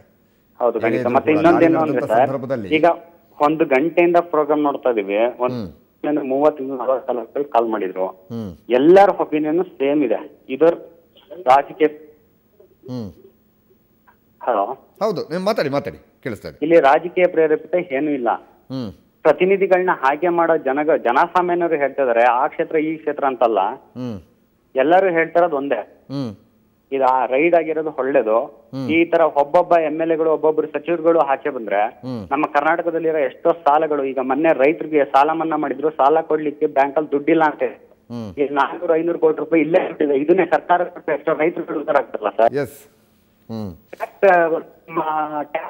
ಸ್ಟೇಟ್ಮೆಂಟ್ ಕೊಡೋದು ರಾಜಕೀಯ. ಎಸ್ ಹರೀಶ್ ಅವರೇ, ಸುವರ್ಣ ಜೊತೆ ಮಾತನಾಡೋದಕ್ಕೆ ಧನ್ಯವಾದ. ಇನ್ನು ಮುಂಬೈಯಿಂದ ರಂಜಿತ್ ಅವರು ಕರೆ ಮಾಡಿದ್ದಾರೆ. ನಮಸ್ಕಾರ ರಂಜಿತ್ ಅವರೇ. ನಮಸ್ತೆ ಸರ್. ಏನ್ ಹೇಳ್ತೀರಿ ಈ ಒಂದು ದಾಳಿ ಬಗ್ಗೆ? ಲೈವ್ ಅಲ್ಲಿ ನೋಡ್ತಿದ್ದೇನೆ. ಈ ಕಾಂಗ್ರೆಸ್ ಸರ್ಕಾರದ ಇದು ಅಂತಿಮ ಯಾತ್ರೆ ಇದು. ಇದರಲ್ಲಿ ಯಾವುದು ರಾಜಕೀಯ ಪ್ರೇರಿತವಾಗಿಲ್ಲ ಅಂತ ಹೇಳಿ ನಾನು ಸ್ಪಷ್ಟಪಡಿಸ್ತೀನಿ ನನ್ನ ಮುಖಾಂತರ. ಇದರಲ್ಲಿ ಯಾವುದು ರಾಜಕೀಯ ಕುತಂತ್ರ ಇಲ್ಲ. ದೇಶದ ಜನ, ರಾಜ್ಯದ ಜನ ಅಷ್ಟು ದಡ್ರಲ್ಲ. ಇಷ್ಟು ಕಂತೆ ನೋಟುಗಳು ಲಾಕರ್ ಅಲ್ಲಿ ದೊರೆತದಂತಾದ್ರೆ ನಮ್ಮ ರಾಜ್ಯದಲ್ಲಿ ಇಷ್ಟು ಬರ ಪರಿಸ್ಥಿತಿ ತಾಂಡವವಾಡ್ತಾ ಉಂಟು. ಹೌದು, ಇವರು ಗುಜರಾತ್ ಶಾಸಕರನ್ನ ತಂದು ನಮ್ಮ ರಾಜ್ಯದ ರೆಸಾರ್ಟ್ ನಲ್ಲಿ ಇಡ್ತಾರಂದ್ರೆ ಹೌದು, ಲೆಕ್ಕ ಹಾಕಿ ನೀವು. ಜನ ನೋಡ್ತಾ ಇದ್ದಾರೆ, ಇನ್ನು 8 ತಿಂಗಳಿದೆ. ಹೌದು, ನಾನು ಯಾವ ಪಕ್ಷವನ್ನು ಬೆಂಬಲಿಸಿ ಮಾತಾಡ್ತಿಲ್ಲ. IT ದಾಳಿ ಎನ್ನುವುದು ಅದು ಯಾವ ಪಕ್ಷದ, ಎಲ್ಲ ಪಕ್ಷದವರ ಮೇಲೆ ಮಾಡ್ಲಿ. ಹೌದು, ಅಲ್ಲ ಆಗಿದೆ, ಹಿಂದೆ ಕೂಡ ಆಗಿದೆ, ಇಲ್ಲ ಅಂತಲ್ಲ. ಜನಾರ್ದನ್ ರೆಡ್ಡಿ ಅವರ ಮನೆಗೆ ಕೂಡ IT ದಾಳಿ ಆಗಿದೆ, ಅವರಿಗೂ ಶಿಕ್ಷೆ ಆಗಿದೆ. ಹೌದು, ಇದ್ರಲ್ಲೂ ಇವ್ರದ್ದು ಏನಾದ್ರು ತಪ್ಪಿದ್ರೆ ಇವ್ರಿಗೆ ಶಿಕ್ಷೆ ಆಗ್ಲೇಬೇಕು. ಹೌದು, ಇದೇ ರೆಡ್ಡಿಯವರ ಮನೆ ಮೇಲೆ ದಾಳಿ ನಡೆದಂತ ಸಂದರ್ಭದಲ್ಲಿ ಕಾಂಗ್ರೆಸ್ನವರ ಬಾಯಿಂದ ಬಂದಂತ ಮಾತು ಸತ್ಯಕ್ಕೆ ಸಿಕ್ಕಂತ ಜಯ ಅಂತ ಹೇಳದಂತಹ ಕಾಂಗ್ರೆಸ್ನವರು ಇವತ್ತು ಅವರ ಪಕ್ಷದವರ ಮೇಲೆ ಆ ದಾಳಿ ಆದಂತ ಸಂದರ್ಭದಲ್ಲಿ ಈಗ ರಾಜಕೀಯ ಪ್ರೇರಿತ ಅನ್ನುವಂತ ಪದವನ್ನ ಬಳಸ್ತಾ ಇದ್ದಾರೆ. ಎಲ್ಲದಕ್ಕೂ ಮೋದಿ, ನಮ್ಮ ಸಿದ್ದರಾಮಯ್ಯನವರು ನಮ್ಮ ಕರ್ನಾಟಕ ರಾಜ್ಯದ ಕಾಂಗ್ರೆಸ್ನ ಕಡೆಯ ಮುಖ್ಯಮಂತ್ರಿ ಅವರು ಸಿದ್ದರಾಮಯ್ಯನವರು. ನಾನು ಹೇಳಿಕ್ಕೆ ಸ್ಪಷ್ಟಪಡಿಸ್ತೇನೆ ಈ ವಿಷಯವನ್ನ. ಅವರ ಬಾಯಲ್ಲಿ 24 ಗಂಟೆ ಎದ್ರು ಮಲಗಿದ್ರು ಏನ್ ಮಾಡಿದ್ರು ಮೋದಿ ಮೋದಿ ಮೋದಿ. ಎಲ್ಲದಕ್ಕೂ ಮೋದಿ. ರೈತರ ಸಾಲ ಮನ್ನಾಕ್ಕೆ ಅದಕ್ಕೂ ಮೋದಿ. IT ದಾಳಿ DK ಶಿವಕುಮಾರ್ ಅವರ ಇದಕ್ಕೆ IT ದಾಳಿ ಅದಕ್ಕೂ ಮೋದಿ. ಅವರಿಗೆ ದಿನದ 24 ಗಂಟೆಯಲ್ಲಿ ಮೋದಿ ಅವರ ಹೆಸರು ಹೇಳಿದ್ರೆ ನಿದ್ದೆನೆ ಬರುದಿಲ್ಲ ಅವರಿಗೆ. ನಿದ್ದೆನೆ ಬರುದಿಲ್ಲ. ಒಂದು ದೇಶದ ಬಹಳ ಒಳ್ಳೆ ಚಿಂತನೆಯನ್ನು ಇಟ್ಕೊಂಡು ಇಷ್ಟು ಒಳ್ಳೆ ಪ್ರಧಾನಿ ನಮ್ಗೆ ಈ ಅವಸ್ಥೆಯಲ್ಲಿ ಸಿಕ್ಕಿದ್ದಾರೆ. ಅವ್ರಿಗೇನು ಅಗತ್ಯ ಇಲ್ಲ ನಮ್ಮ ದೇಶವನ್ನು ಉದ್ಧಾರ ಮಾಡ್ಬೇಕಂತ. ಅವ್ರಿಗೇನು ಅಗತ್ಯ ಇಲ್ಲ. ಜೋಳಿಗೆ ಹಿಡ್ಕೊಂಡು ಫಕೀರ್ ಅಂತ ಎಲ್ಲಿಗೂ ಹೋಗ್ಬೋದು ಅವರಿಗೆ. ಅವ್ರಿಗೆ ಯಾಕೆ ಇಷ್ಟು ಚಿಂತೆ ನಮ್ಮ ದೇಶ ಒಳ್ಳೆ ವಿಶ್ವದಲ್ಲಿ ನಮ್ಮ ದೇಶವನ್ನು ಮುಂದೆ ತರಬೇಕಂತ ಹೇಳಿ? ಹೌದು ನೋಡಿ, ನಾವು ಸಾಯಂಕಾಲ ತನಕ ಕೆಲಸ ಮಾಡ್ತೇವೆ ಮುಂಬೈಯಲ್ಲಿ. ನಾವು ಕೂಡ ನೋಡ್ತಾ ಇರ್ತೇವೆ ಚಾನಲ್ ಅನ್ನ. ಎಲ್ಲದಕ್ಕೂ ಮೋದಿ ಅವರು ಟಾರ್ಗೆಟ್. ಎಲ್ಲದಕ್ಕೂ, ಪ್ರತಿಯೊಂದು ವಿಷಯಕ್ಕೂ ಮೋದಿ ಅವರು ಟಾರ್ಗೆಟ್. ಕೆಲವೊಂದು ಮೆಂಟಾಲಿಟಿ ಆ ರೀತಿ ಇರುವಂತದ್ದು. ಯಾಕಂದ್ರೆ ನಾವು ದೇಶದ ಬಗ್ಗೆ ಆಲೋಚನೆ ಮಾಡ್ಬೇಕಾಗತ್ತೆ, ಇಲ್ಲಿ ಒಬ್ಬ ವ್ಯಕ್ತಿಯ ಬಗ್ಗೆ ಅಲ್ಲ. ನಿಜವಾಗಿಯೂ ಎರಡು ಪಕ್ಷವನ್ನ ನಾನು ಬೆಂಬಲಿಸ್ತಾ ಇಲ್ಲ. ಬಿಜೆಪಿಯನ್ನು ಬೆಂಬಲಿಸ್ತಿಲ್ಲ, ಕಾಂಗ್ರೆಸ್ ಅನ್ನು ಬೆಂಬಲಿಸ್ತಿಲ್ಲ. ಯಾರು ಒಳ್ಳೆ ಕೆಲಸ ಮಾಡ್ತಾರೆ ನಮ್ಮ ಕ್ಷೇತ್ರ, ಕಾರ್ಕಳ ಕ್ಷೇತ್ರದಲ್ಲಿ ಸುನೀಲ್ ಕುಮಾರ್ ಅವರು MLA ಈಗ ಜನಪರವಾಗಿ ಒಳ್ಳೆ ಕೆಲಸ ಮಾಡ್ತಾ ಇದ್ದಾರೆ. ನಾವು ಅವರಿಗೆ ಸಪೋರ್ಟ್ ಮಾಡ್ತೇವೆ. ನಾಳೆ ಆ ಜಾಗದಲ್ಲಿ ಪಕ್ಷ ಇನ್ನೊಬ್ಬರ ನಿಲ್ಲಿಸಿದ್ರೆ ಅವರಿಗೂ ಸಪೋರ್ಟ್ ಮಾಡ್ತೇವೆ. ಒಳ್ಳೆ ಕೆಲಸ ಮಾಡ್ಬೇಕಷ್ಟೇ. ಅದನ್ನ ಬಿಟ್ಟು ಇನ್ನೊಬ್ಬರ ಮೇಲೆ ಗೂಬೆ ಗುರುಸುದು, ಮೋದಿ ಅವರು ಮಾಡಿಸುದು. ಇದು ಮೋದಿ ಅವರು ಪ್ರೈವೇಟ್ ದೇಶ ಅಲ್ಲ. ಮೋದಿ ಅವರು ಯಾಕೆ ಉತ್ತರ ಮಾಡ್ತಾ ಇದ್ದಾರೆ? 60 ವರ್ಷದಿಂದ ಈ ಕಾಂಗ್ರೆಸ್ ಸರ್ಕಾರ ಜನಗಳಿಗೆ ಮಂಗ ಮಾಡಿಯೇ ಮೇಲೆ ಬಂದದ್ದು ಇವರು. 60 ವರ್ಷದಿಂದ ನೆಹರು ಕಾಲದಿಂದ ಮೊನ್ನೆ ತನಕ ಮನಮೋಹನ್ ಸಿಂಗ್ ತನಕ ಉಂಟಲ್ಲ, ಈ ಪಾಪದವರನ್ನು ಮಂಗೆ ಮಾಡಿ ಅವ್ರ ಮೇಲೆ ಬಂದದ್ದು. ನಾನು ಬಿಜೆಪಿಯನ್ನು ಸಮರ್ಥನೆ ಮಾಡ್ತಾ ಇಲ್ಲ. ಬಿಜೆಪಿಯಲ್ಲಿ ಭ್ರಷ್ಟರು ಇರ್ಬೋದು, ಹೌದು, ಬಿಜೆಪಿಯಲ್ಲಿ ಭ್ರಷ್ಟರು ಇರ್ಬೋದು, ಐಟಿ ದಾಳಿ ಆಗ್ಬೋದು ಇನ್ನು ಮುಂದೆ. ಈ ರೀತಿ ತಿಂಗಳಿಗೊಂದು ಮಿನಿಸ್ಟರ್ ಮನೆಯಲ್ಲಿ ದಾಳಿ ಆಗ್ತಾ ಇರ್ಬೇಕು, ನನ್ನ ಅನಿಸಿಕೆ ಇದು. ಬಿಜೆಪಿ ಅವರು ಇರ್ಲಿ, ಕಾಂಗ್ರೆಸ್ನವ್ರು ಇರ್ಲಿ, ಮೋದಿ ಅವರ ಹೆಸರು ಬರುವಾಗ ನಾನೊಂದು ವ್ಯಕ್ತಿಯಾಗಿ ಅವರನ್ನು ನೋಡುದಷ್ಟೇ. ರಾಜಕೀಯ ವ್ಯಕ್ತಿ, ಪ್ರಧಾನಮಂತ್ರಿಯಾಗಿ ಅವರನ್ನು ನೋಡ್ತೇನೆ. ನಾನು ಬಿಜೆಪಿ ಅವರ ಅಂತ ಹೇಳಿ ನೋಡುದಿಲ್ಲ ನಾನು ಮೋದಿ ಅವರನ್ನ. ವೈಯಕ್ತಿಕವಾಗಿ ಮೋದಿ ಅವರ ಬಗ್ಗೆ ಮಾತಾಡ್ತಾರಲ್ಲ, ಇವರು ಇಷ್ಟು ಒಳ್ಳೆ ದೇಶವನ್ನು ಅಭಿವೃದ್ಧಿ ಪಥಕ್ಕೆ ಕೊಂಡೊಯ್ದಿದ್ದಾರೆ ಮೋದಿ ಅವರು. ಪ್ರತಿಯೊಂದಕ್ಕೂ ಮೋದಿ, ಪ್ರತಿಯೊಂದಕ್ಕೂ ಮೋದಿ ಮೋದಿ. ಒಂದು ಮಂತ್ರಿ ಮನೆಯಲ್ಲಿ ಇಷ್ಟು ಕೋಟಿಗಟ್ಟಲೆ ಹಣ ಸಿಗ್ತದಂತಾದ್ರೆ ಇಲ್ಲಿ ರೈತರ ಸಾಲ ಮನ್ನಾ ಮಾಡ್ಲಿಕ್ಕೆ ದೇಶ ಉದ್ಧಾರ ಆಗಬೇಕು ಅಷ್ಟೇ, ಇಲ್ಲಿ ಯಾರ ಮೇಲೆ ಗೂಬೆ ಕೂರಿಸೋದಲ್ಲ. ಎಸ್, ಓಕೆ, ದೇಶ ಓಕೆ ರಂಜಿತ್ ಅವರೇ, ಸರ್ ದೇಶ ಉದ್ಧಾರ ಆಗ್ಬೇಕಂತ ಹೇಳಿ ಮೋದಿ ಅವರು ಒಳ್ಳೆ ಕೆಲಸ ಮಾಡ್ತಿದ್ದಾರೆ. ಪ್ರತಿಯೊಂದು ವಿಷಯಕ್ಕೂ ಮೋದಿ ಅವರನ್ನು ಕೂತ್ಕೊಳ್ತಾರೆ ಇವರು. ಅನ್ನಭಾಗ್ಯದಲ್ಲಿ ಅಕ್ಕಿ ಕೊಡ್ತಾರೆ ಕರ್ನಾಟಕದಲ್ಲಿ, ಅಲ್ಲಿ ನಮ್ ಕಡೆ ಯಾರು ಕೆಲಸಕ್ಕೇನೆ ಹೋಗುದಿಲ್ಲ. ಅಲ್ಲಿ ಅಕ್ಕಿ ಉಲ್ಟಾ ಮಾರ್ತಾರೆ, ಆ ಬಂದ ಹಣದಲ್ಲಿ ಕುಡಿತಾರೆ, ಮಜಾ ಮಾಡ್ತಾರೆ ಮನೆಯಲ್ಲಿ. ಕೆಲ್ಸಕ್ಕೆ ಹೋಗೋರು ಕೆಲ್ಸಕ್ಕೆ ಹೋಗುದಿಲ್ಲ. ಎಸ್ ಎಸ್ ರಂಜಿತ್ ಅವರೇ, ಸುವರ್ಣ ನ್ಯೂಸ್ ಜೊತೆ ಮಾತನಾಡಿದ್ದಕ್ಕೆ ಧನ್ಯವಾದ ರಂಜಿತ್ ಅವರೇ. ಇನ್ನು ತುಮಕೂರಿಂದ ಉಮೇಶ್ ಅವರು ಕರೆ ಮಾಡಿದ್ದಾರೆ. ನಮಸ್ಕಾರ ಉಮೇಶ್ ಅವರೇ. ಉಮೇಶ್ ಅವರೇ ನಮಸ್ಕಾರ. ನಮಸ್ಕಾರ. ಏನ್ ಹೇಳ್ತೀರಿ ಈ ದಾಳಿ ಬಗ್ಗೆ? ಸರ್, ಇದು ಯಾವುದೇ ರಾಜಕೀಯ ಪ್ರೇರಿತ ಅಲ್ಲ. ನಿಜವಾಗ್ಲೂ ಡಿ.ಕೆ. ಶಿವಕುಮಾರ್ ಸಿಯಾಕರ್ ಇವತ್ತು ನಮ್ಗೆಲ್ಲ ಸಂತೋಷ ಸುದ್ದಿ.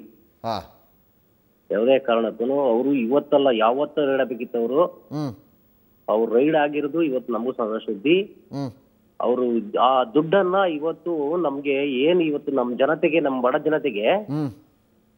ಬಡ ಜನತೆಗೆ ಕೊಡ್ಬೇಕು. ಮೋದಿ ಅವರು ಏನಾದ್ರು ಸ್ವಲ್ಪ ಮಾನವೀಯತೆ ಇದ್ರೆ, ಮೋದಿ ಅವ್ರಿಗೆ ಇವತ್ತೇನ್ ನಮ್ ಜನ ಓಟ್ ಕೊಟ್ಟಿದ್ದಾರೆ, ಅವ್ರಿಗೆ ಇಷ್ಟೊಂದು ಕಳಂಕವಾಗಿ ಇಡೀ ನಮ್ಮ ದೇಶ ಮೋದಿ ಅವ್ರನ್ನ ನಂಬಿ ನಿಂತಿದೆ. ಈ ಏನು ಸಿಗಾಕಂತ ಇವ್ ರೈಡಲ್ಲಿ ಸಿಗಾಕಂತವ್ರು ಇವತ್ತು ಡಿ.ಕೆ. ಶಿವಕುಮಾರ್ ಸಿಗಾಕವ್ರೆ. ಅವ್ರ ದುಡ್ಡು ಎಲ್ಲಿಂದ ಬಂತು ಸರ್? ಅವ್ರಿಗೆ ನಾವು ತಿನ್ನಕ್ ಅನ್ನಿಲ್ಲ. ನಮ್ಗೆ ನಾವು ಬೆಳಗ್ಗೆ ಕೂಲಿ ಮಾಡ್ರೆ ತಿನ್ಬೇಕು, ಇಲ್ಲಾರ ಇಲ್ಲ. ಇವ್ರು ಹೆಂಗ್ ಸರ್ ಬಂತು ಕೋಟಿ ಕೋಟಿ ಹಣ ಇವ್ರಿಗೆ? ಇವ್ರು ಏನಾದ್ರು ಮಾಡಿದ್ರೆ ಬಡ ಜನತೆಗೆ ಏನಾದ್ರು ಒಂದು ಕಾರ್ಯನಿರ್ವಹಿಸ್ಲಿ, ಇಂಥವ್ರನ್ನ ಬೇಜಾನ್ ಜನ ಹಿಡಿಬೇಕು ಸರ್. ಇನ್ನು ಹಿಡ್ದು ನಮ್ಮ ಬಡ ಜನತೆಗೆ ಅನುಕೂಲ ಮಾಡ್ಕೊಳ್ಬೇಕು. ಎಷ್ಟೋ ಜನ ಗುಡಿಸ್ಲಿಲ್ಲ, ಎಷ್ಟೋ ಜನ ಮನೆ ಇಲ್ಲ, ಬರೀ ಬೀದಿಲಿ ಮಲಗ್ತಾವ್ರೆ ಜನ. ನೆರಳಿಲ್ಲ, ಮಳೆಯಲ್ಲಿ ನೆನೆತವ್ರೆ, ಬಿಸಿಲಲ್ಲಿ ಒಣ ಹೋಗ್ತಾವ್ರೆ.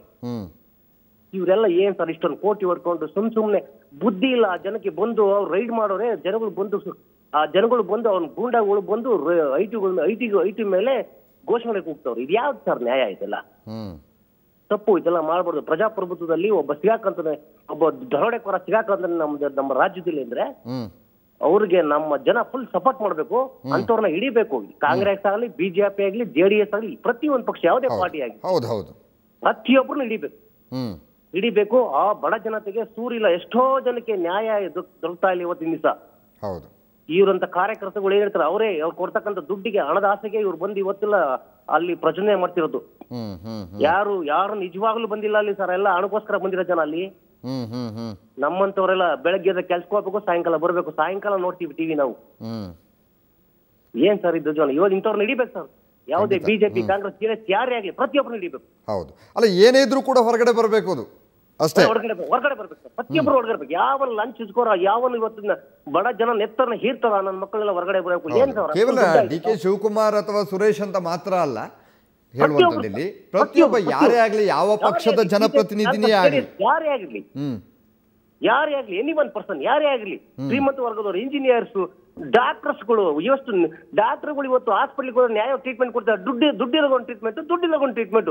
ಅಲ್ಲಿ ಏನು ಅಮಾಯಕ ಮಲಗಿದ್ರು ಅವ್ನ ಟ್ರೀಟ್ಮೆಂಟೇ ಇಲ್ಲ. ಪ್ರತಿಯೊಂದು ಸರ್ಕಾರಿ ಆಸ್ಪತ್ರೆಗಳು ಅಷ್ಟೇನೆ. ಯಾರೋ ದುಡ್ಡು ಕೊಡ್ತಾರೋ ಅವ್ರಿಗೆ ಇವತ್ತಿನ ದಿವಸ 1,000 ಕೊಟ್ರೆ ಅವ್ನು ಬೇಗ ನೋಡ್ತಾರೆ ಬಂದು. ಇಂಥ ಪರಿಸ್ಥಿತಿ ನಮ್ಮ ರಾಜ್ಯ ಅಲ್ಲ, ನಮ್ಮ ದೇಶಕ್ಕೆ ಬಂದಿದೆ ಸರ್. ಪ್ರತಿಯೊಬ್ಬರು ಹಿಡಿಬೇಕು. ಬಿಜೆಪಿ, ಕಾಂಗ್ರೆಸ್, JDS ಅವರೇ ಅಲ್ಲ, ಯಾರೇ ಆಗ್ಲಿ, ಶ್ರೀಮಂತ ವರ್ಗ ಆಗ್ಲಿ, ಬಡ ವರ್ಗದವ್ರು ಇವತ್ತು ಶ್ರೀಮಂತರಾಗಿ ಹೋಗ್ತಾರೆ, ಬಡವರಾಗಿ ಸಾಯ್ತಾವ್ರು. ಇವತ್ತು ತಿನ್ನಕ್ ಕಣ್ಣಿಲ್ಲ ಎಷ್ಟೋ ಜನಕ್ಕೆ. ಆ ಪ್ರಯತ್ನಗಳು ನಡೀತಾನೆ ಇದೆ, ನಿಜವಾಗ್ಲೂ ಕೂಡ ಆ ಪ್ರಯತ್ನ ನಡೀತಾನೆ ಇದೆ. ಹಾಗಾಗಿ ಯಾರ ಮನೆ ಮೇಲೆ ದಾಳಿ ಮಾಡೋದಿದ್ರು ಕೂಡ IT ಅಧಿಕಾರಿಗಳು ಮೊದಲು ಅದನ್ನ ಪರಿಶೀಲನೆ ನಡೆಸಿ, ಎಷ್ಟು ಆಸ್ತಿ ಇದೆ, ಏನು ಅಕ್ರಮ ಅವರ ಸಂಪಾದನೆ, ಅವೆಲ್ಲವನ್ನ ಕೂಡ ವಿವರಣೆಯನ್ನು ತಗೊಂಡು ನಂತರ ದಾಳಿ ಮಾಡುವಂಥದ್ದು. ಹಾಗೆ ಸುಮ್ಮನೆ ಯಾರ ಮನೆ ಮೇಲೂ ಕೂಡ ದಾಳಿಯನ್ನು ಮಾಡೋದಿಲ್ಲ. 100% ಸರ್ ಅದು Okay. ಸತ್ಯ, ಸತ್ಯ. Okay, ಇವತ್ತು ಒಮ್ಮೆ. ಸರ್ ನಮ್ದು ಇನ್ನೊಂದು ಸಂತೋಷ ಇದೆ. ಹೇಳಿ. ಇವತ್ತು ಐಟಿನವರು ಏನ್ ದಾಳಿ ಮಾಡಿದ್ದಾರೆ, ಎಲ್ಲಾರು ಹೇಳ್ತಾರೆ, ನಾವೆಲ್ಲ ಟಿವಿ ನೋಡ್ತೇನೆ, ನಾನು ಇವತ್ತು ಎಲ್ಲೂ ಹೋಗಿಲ್ಲ, ನೋಡ್ತಾನೆ ಇದ್ದೀನಿ. ಈ ವಿಚಾರದ ಸಂತೋಷ ಸುದ್ದಿ ಇದು. ಬಟ್ DK ಶಿವಕುಮಾರ್ ಅಂತಲ್ಲ, ಅವ್ರ ಅಣ್ಣ ತಮ್ಮದಿರೆಲ್ಲ, ಸೋದರರೆಲ್ಲ ಎಲ್ಲಾರು ನೋಡ್ತಾ ಇದೀವಿ. ನಾನು ಒಬ್ಬ ಇವತ್ತು ಯಾರೋ ಒಬ್ರು ಹೇಳ್ತಿರು ಟಿವಿನೆಲ್ಲ ಕೇಳಿಸ್ಕೊಂಡೆ ಬೇರೆಯಲ್ಲಿ, ಇವತ್ತಿನ ದಿನ ಈಗ ಅವ್ರೇನ್ ಹಿಂಗ್ ದಾಳಿ ಮಾಡಿಸ್ಬಿಟ್ರು, ಒಕ್ಕಲಿಗರೆಲ್ಲ ಒಂದಾಗ್ಬಿಟ್ಟು ಓಟ್ ಹಾಕ್ಬಿಡ್ತಾರೆ. ನಾನು ಒಬ್ಬ ಒಕ್ಕಲಿಗರಾಗಿದ್ದೇನೆ, ನಗರ ಅಧ್ಯಕ್ಷಕ್ಕೂ DK ಶಿವಕುಮಾರ್ ಕೊಟ್ಟಿದೀವಿ ನಾವು ಸರ್. ತಪ್ಪು ಇವರೆಲ್ಲ ಈ ಮಾತಾಡ್ತಕ್ಕ ನಾಯಕರುಗಳು ಮಾತಾಡೋ ತಪ್ಪು ಇದೆಲ್ಲ. ಇವತ್ತಿನ ಜನಕ್ಕೆ ಯಾರು ಯಾರು ಯಾರು ಸರ್ ಸಂಬಂಧಿಕ ಅಣ್ಣ ತಮ್ಮದಿರಿಗೆ ಅನ್ನ ಹಾಕಲ್ಲ, ಯಾರು ಸರ್ ಇದು ನ್ಯಾಯ? ಇದು ಅವ್ರು ದುಡಿಬೇಕು, ಅವ್ರು ತಿನ್ಬೇಕು. ಹೌದು, ಸತ್ಯವಾಗಿ ನಾವು ಬೆಸ್ಟ್ ಕಷ್ಟಪಟ್ಟು ದುಡಿಬೇಕು, ನಾವು ತಿನ್ಬೇಕು. ಹೌದು. ನಾವು ಆರಿಸಿ ಕಳಿಸಿರೋದು ನಮ್ಮ ಊರೇನೋ ಉದ್ಧಾರ ಆಗತ್ತೆ ಅಂತ ಆರಿಸಿ ಕಳಿಸಿರ್ತೀವಿ ಅಷ್ಟೇನೆ. ಸರ್ ಕುತಂತ್ರ ರಾಜಕಾರಣ ಇವರೆಲ್ಲ ಮಾಡ್ತಿದ್ರು, ಬೇರೆಯವ್ರನ್ನೆಲ್ಲ ರಕ್ತ ಹೀರಿ ಈ ನನ್ನ ಮಕ್ಕಳು ಬದುಕಿ ಮೇಲೆ ಬರ್ತಿರೋದು ಸರ್. ಇವ್ರನ್ನ ಇಂಥವ್ರನ್ನ ಹಳಿಸ್ಬೇಕು. ಏನೋ ಈ ದೇಶದಲ್ಲಿ ನಮ್ಮ ಜನ ದಂಗೆ ಎದ್ದು ನಿಂತು ನ್ಯಾಯನ ಕೇಳ್ಬೇಕು. ಈ ರಾಜಕಾರಣಿ ಯಾವತ್ತೂ ಯಾರಿಗೂ ನ್ಯಾಯ ಕೊಡಲ್ಲ. ಈ ರಾಜಕಾರಣದವರು ಈ MLA MP ಇವ್ರು ಯಾರಿದ್ದಾರೆ, ಯಾರು ಅವ್ರವ್ರು ಬೇಳೆ ಬೇಯಿಸ್ಕೋಸ್ಕರ ಯಾರನ್ನ ಬೇಕಾದ್ರು ಏನ್ ಬೇಕಾದ್ರು ಮಾಡ್ತಾರೆ ಸರ್ ಇವರೆಲ್ಲ. ಅದಕ್ಕೋಸ್ಕರ ನಾನು ನಿಮ್ಮನ್ನ ದಯವಿಟ್ಟು ಕೇಳ್ಕೊಂಡು ಇಷ್ಟೇ, ಈ ನಮ್ಮ ಬಡ ಜನತೆ ನಮ್ಮಲ್ಲಿ ಎಷ್ಟು ಸಿಕ್ಕಾಬಡೆ ಇದ್ದಾರೆ ತುಂಬಾ. ಇವರೆಲ್ಲ ಕೇವಲ 20% 15% ಇರೋಷ್ಟೇ ಇವರು ಮೇಲ್ವರ್ಗದವರು. ಇವರು ರಾಜಕಾರಣ ಸೇರಿಸಿ ಇನ್ನಿರೋತಕ್ಕಂಥವ್ರ ದುನ್ಮೆ ನೀವಾಗ್ಲಿ ನಾವಾಗ್ಲಿ ಎಲ್ಲೋ ನೀವು ಒಂದು ಮೀಡಿಯಾದಲ್ಲಿ ಕೆಲಸ ಮಾಡೋದು ನಿಮ್ಗೆ ಅನ್ನ ಇಲ್ಲ ಸರ್.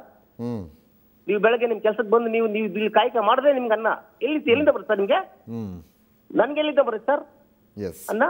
ನಾನ್ ಬೆಳಗ್ಗೆ ಹೋದ್ದು ದುಡ್ದು ತಿಂದ್ರು ನಾನು ಕಷ್ಟಪಟ್ಟು ದುಡಿದ್ರೆ ಮಾತ್ರ ನಂಗೆ ಅನ್ನ. ಇಲ್ಲ ಪುಸ್ತಕ ಯಾರು ಕೊಡ್ತಾರೆ ಸರ್ ನಮ್ಗೆ?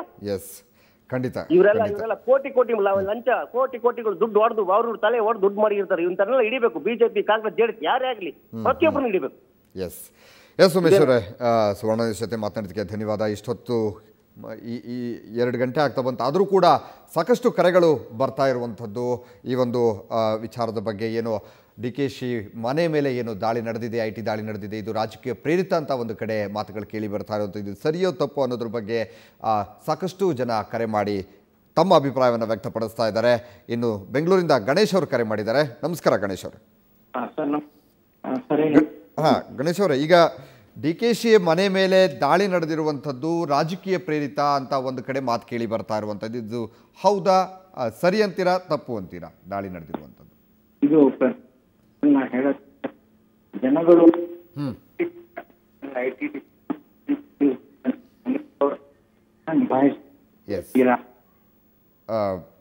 ಗಣೇಶ್ ಅವರು, ನಿಮ್ಮ ಧ್ವನಿ ಸ್ಪಷ್ಟವಾಗಿ ಕೇಳಿಸ್ತಾ ಇಲ್ಲ. ಗಣೇಶ್ ಅವರು ಕೂಡ ಮಾತನಾಡ್ತಾ ಇದ್ರು ಈ ಬಗ್ಗೆ. ಹಲವಾರು ಜನ ಕರೆ ಮಾಡಿದರು, ಸುವರ್ಣ ನ್ಯೂಸ್ಗೆ ಕರೆ ಮಾಡಿ ಮಾತನಾಡ್ತಾ ಇದ್ದಾರೆ, ಅವರ ಅಭಿಪ್ರಾಯವನ್ನು ತಿಳಿಸ್ತಾ ಇದ್ದಾರೆ. ಏನು DK ಶಿವಕುಮಾರ್, ಇಂಧನ ಸಚಿವ DK ಶಿವಕುಮಾರ್ ಅವರ ಮನೆಯ ಮೇಲೆ ನಿನ್ನೆ ಬೆಳಿಗ್ಗೆ 6 ಗಂಟೆಯಿಂದ ನಡೆದಂತಹ ಏನು ದಾಳಿ ಇದೆ, ಇನ್ನೂ ಕೂಡ ಮುಂದುವರಿತಾನೆ ಇರುವಂಥದ್ದು. IT ಅಧಿಕಾರಿಗಳು ದಾಖಲೆಗಳ ಪರಿಶೀಲನೆಯಲ್ಲಿ ತೊಡಗಿದ್ದಾರೆ, ಇನ್ನೂ ಕೂಡ ದಾಖಲೆಗಳನ್ನು ತಡಕಾಡ್ತಾ ಇರುವಂಥದ್ದು. ಹಾಗಾಗಿ ಹಲವು ಕಡೆಗಳಲ್ಲಿ 39 ಕಡೆಗಳಲ್ಲಿ DK ಶಿವಕುಮಾರ್ ಅವರಿಗೆ ಸೇರಿರುವಂತಹ 39 ಕಡೆಗಳಲ್ಲಿ ದಾಳಿಯನ್ನು ಏಕಕಾಲದಲ್ಲಿ IT ಅಧಿಕಾರಿಗಳು ದಾಳಿಯನ್ನು ನಡೆಸಿದ್ದಾರೆ. ಇನ್ನೂ ಕೂಡ ದಾಳಿ ಕೂಡ ಮುಂದುವರಿತಾ ಇರುವಂಥದ್ದು.